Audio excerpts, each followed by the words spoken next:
Pour ne rien manquer, abonnez-vous maintenant.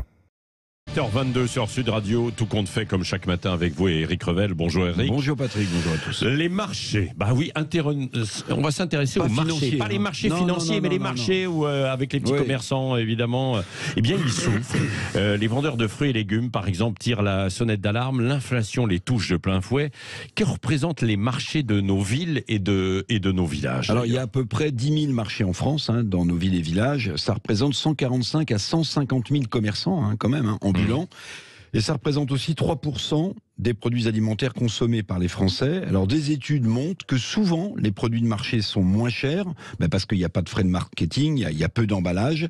On peut de plus acheter en très petite quantité à l'unité, là où c'est plus difficile dans des supermarchés ordinaires. Donc ces marchés sont en première ligne en ce moment, Patrick. Et est-ce qu'ils sont les grands oubliés de la politique anti-inflation, décidée par le gouvernement en son fameux trimestre ? Bah oui, c'est en tout cas le sentiment de la fédération qui représente les commerçants des marchés. Cette fédération ne décolère pas.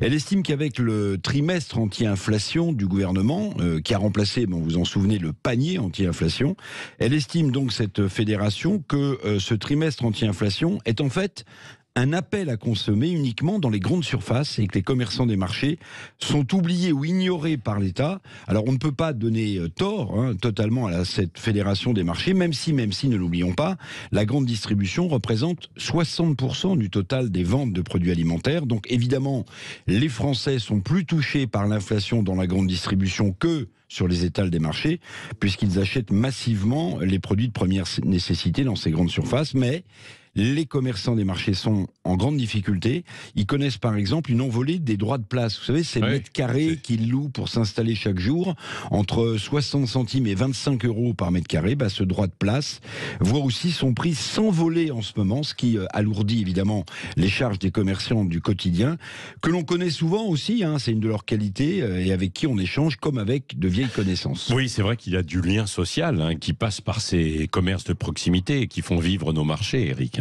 Oui, ces commerçants font partie de notre quotidien. Le marché de nos villes et de nos villages et ses acteurs, donc les commerçants, constituent, vous avez employé le mot, un vrai lien social précieux que l'aménagement des nouveaux centres-villes ou des futures zones à faible émission. Tout ça ont tendance à faire disparaître quand même. Les marchés sont essentiels au-delà des produits qu'ils vendent, à la qualité de notre quotidien. Ce lien social est important, si important, en ces périodes de déshumanisation.